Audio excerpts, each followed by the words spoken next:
A justiça não é para todos. Mais de 120 milhões de brasileiros não conseguem ter acesso à justiça aqui no Brasil, mesmo sendo um direito assegurado pela Constituição. Uma desigualdade cruel que prejudica quem mais precisa, aponta o levantamento da Defensoria Pública. Eu conversei com o pessoal da Defensoria Pública e da Associação Nacional das Servidoras e Servidores das Defensorias Públicas Estaduais. Acompanhem o que eles disseram. Quase 80 milhões de pessoas não tiveram acesso à Justiça Federal. É o que consta na nova pesquisa nacional da Defensoria Pública.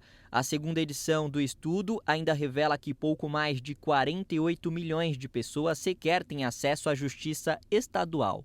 Basicamente um diagnóstico, né? Não foi o primeiro, tá? Já tivemos outros diagnósticos da Defensoria ao longo aí dos últimos anos, mas é o último, né? O último que foi realizado, o que demonstra que foram poucos avanços ao longo né, do período, já que estamos aí, as estaduais, que eu faço parte da Defensoria Estadual, né, de São Paulo, ela não está presente em mais de 40% das comarcas, e a Defensoria da União o fosso é bem maior, inclusive, né? Atualmente, o acesso à justiça é garantido pela Constituição Federal. É graças ao que é estabelecido no inciso dela que qualquer pessoa tem acesso à defesa caso seja acusado por algum crime ou ocorra a violação, ameaça de algum direito ou garantia, e sempre diante do julgamento pelo Poder Judiciário. Por essa razão é que existem as defensorias públicas. A ideia de assistência jurídica trazida pela nossa Constituição, ela vai muito além. Ela vai no sentido de prestar um atendimento mesmo multidisciplinar, em que essa pessoa possa conhecer dos seus direitos, realizar um trabalho preventivo, realizar um trabalho de conciliação e, em último caso, demandar, né, juridicamente o seu problema, a sua questão. A pesquisa mostra que 158 milhões de pessoas têm potencial acesso à defensoria pública, o que equivale a 75% da população do país. A cobertura era de 72% em 2021, portanto, leve crescimento, o que não aconteceu na Justiça Federal. O percentual se manteve em 59%. Muitos dos que precisam são pessoas com rendas menores. E isso a gente considera, em média, pessoas que recebam até 3 salários mínimos.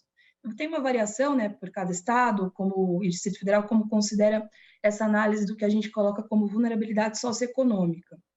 Aqui em São Paulo, por exemplo, a gente considera 3 salários mínimos como renda da entidade familiar, não é nem per capita, da entidade familiar. Então, dados do Ministério da Justiça, né, que aponta que o ideal seria um defensor, uma defensora para cada 15 mil pessoas com até 3 salários mínimos. Mas, na verdade, o que a gente tem é um déficit de cerca de 4.700 defensoras e defensores públicos pelo país.